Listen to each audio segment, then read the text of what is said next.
قرأت في جامعة عين شمس.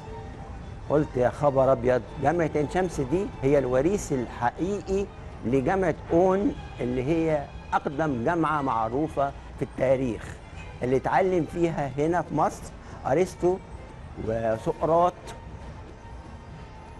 الفلسفة والعلم وعلوم الحياة بحالها.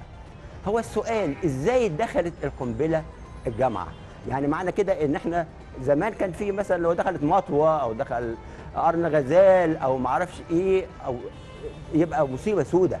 لكن ان يكون في هنا في الجامعه في الحرم الجامعي قنبله، دي حاجه جديده جدا علينا خالص.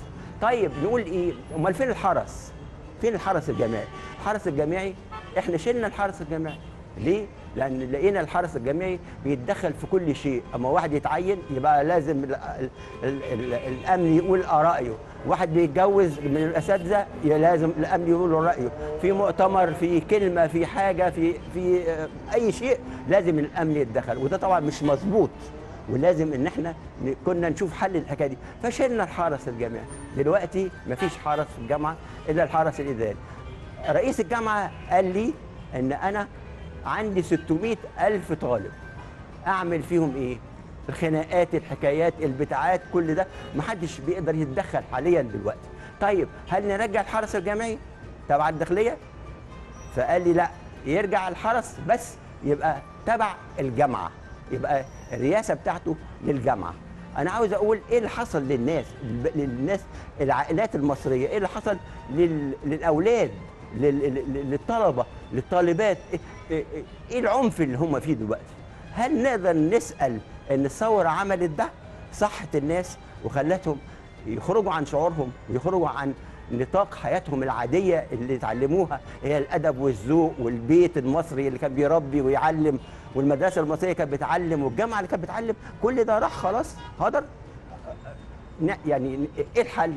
انا مش شايف ان يبقى في حل خالص دلوقتي حاليا الا ان احنا نعمل مؤتمر كبير جدا يحضره كل اساتذه الاجتماع واساتذه العلوم السياسيه والعلوم النفسيه، ويقولوا لنا ايه المخرج من الكارثه الحقيقيه اللي وصل لها شبابنا دلوقتي.